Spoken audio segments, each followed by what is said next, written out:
My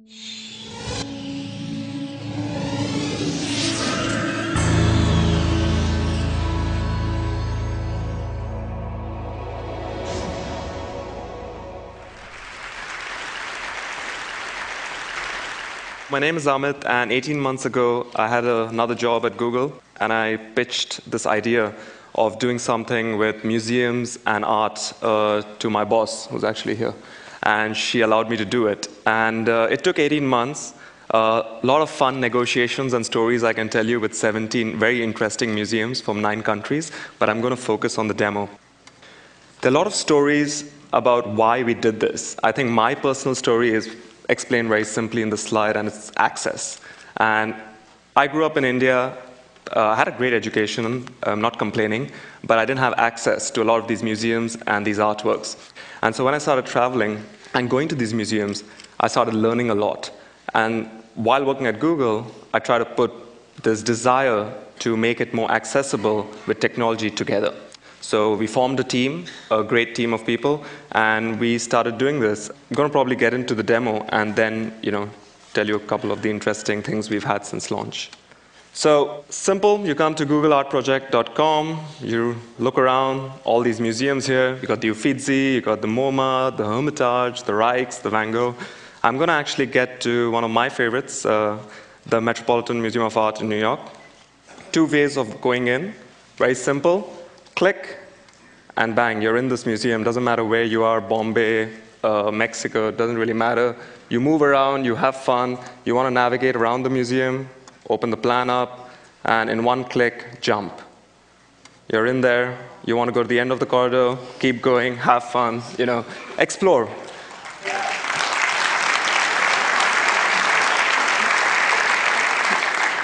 Thanks, I haven't come to the best part. So now I'm in front of one of my favorite paintings, The Harvesters by Peter Bruegel at the Met. I see this plus sign. If the museum has given us the image, you click on it. Now this is one of the images. So this is all the metadata information for those of you who are truly interested in art. You can click this, but I'm going to click this off right now. And this is one of these images that we captured in what we call gigapixel technology. So this image, for example, has close to, I think, around 10 billion pixels. And I get a lot of people asking me, what do you get for 10 billion pixels? So I'm going to try and show you what you really get for 10 billion pixels. You can zoom around very simply. You see some fun stuff happening here. I love this guy. His expression is priceless. But then you really want to go deep. And so I started playing around, and I found something going on over here.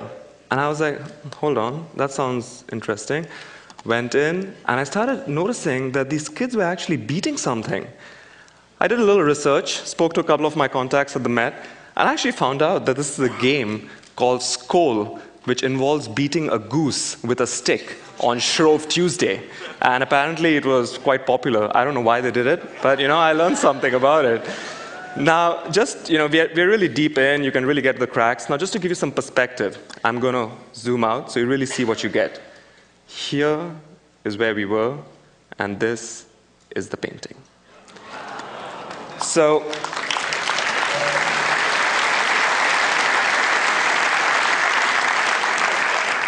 the best is yet to come, so give me a second. So now, let's just quickly jump into the MoMA, again in New York. So another one of my favorites, the Starry Night. Now, the example I showed you was all about finding details. But what if you want to see brushstrokes? And what if you want to see, how Van Gogh actually created this masterpiece? You zoom in, you really go in. I'm going to go to one of my favorite parts in this painting, and I'm really going to get to the cracks. This is the Starry Night. I think, never seen like this before. I'm going to show you my other favorite feature. There's a lot of other stuff here, but I don't have time. This is the real cool part. It's called collections. Any one of you, anybody, doesn't matter if you're rich, if you're poor, if you have, a fancy house, doesn't matter. You can go and create your own museum online, create your own collection across all these images. Very simply, you go in, and I've created this called the power of zoom. You can just zoom around. This is the ambassadors based in the National Gallery. You can annotate this stuff, send it to your friends, and really get a conversation going about what you're feeling when you go through these masterpieces. So I think in conclusion, for me, the main thing is that all the amazing stuff here does not really come from Google. It doesn't, in my opinion, even come from the museums. Probably shouldn't say that. It really comes from these artists.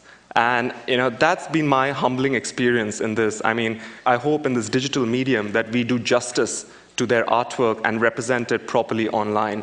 And the biggest question I get asked nowadays is, did you do this to replicate the experience of going to a museum? And the answer is no, it's to supplement the experience. And that's it. Thank you. Thank you. Thank you. Thank you.